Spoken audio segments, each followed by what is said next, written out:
Deputetët ju drejtuan kuvendit me shumë dilema në mendje.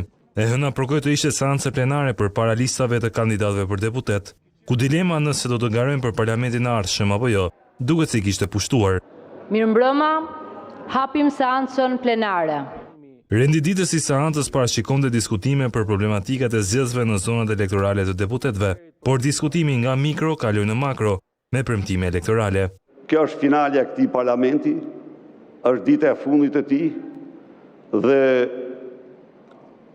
garantoj shqiptarët se 11 maj është fundi i narkokracisë. Sali Berisha ishte në nivelin më i lartë politik në sallë pasi rivali Edi Rama vijon të mbajë qaste refuzuese ndaj kuvendit, ku për shumicën socialiste, Berisha i premtoi të njëjtin fat që i dha në dhjetorin e 2023-shit, kur aprovuan arrestimin e tij. Dhe ju si kukulla mjerane votuot, tani priteni. E bët do u kthehet karma, u vjen mbrapa.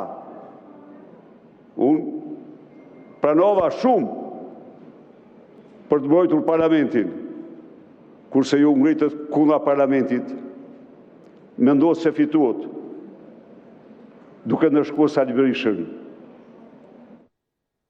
Në mungesë të Edi Ramës, në foltore doli Taulan Balla, i cili sfidoi demokratët për pas 11 majit, duke bërë edhe një parashikim për të ardhmen. Ky është filmi i parë me ju. Ju ja keni marrë dorën kësaj pune, por seancën tjetër pas këtyre që kemi këtë javë kemi diku nga 22 maj, pasi të kemi përfunduar zgjedhjet. Edhe seanca 22 maj do jetë këta do vit bllokojnë foltorën tu se u votën zgjedhjet, ne do vazhdojmë punë. Faleminderit.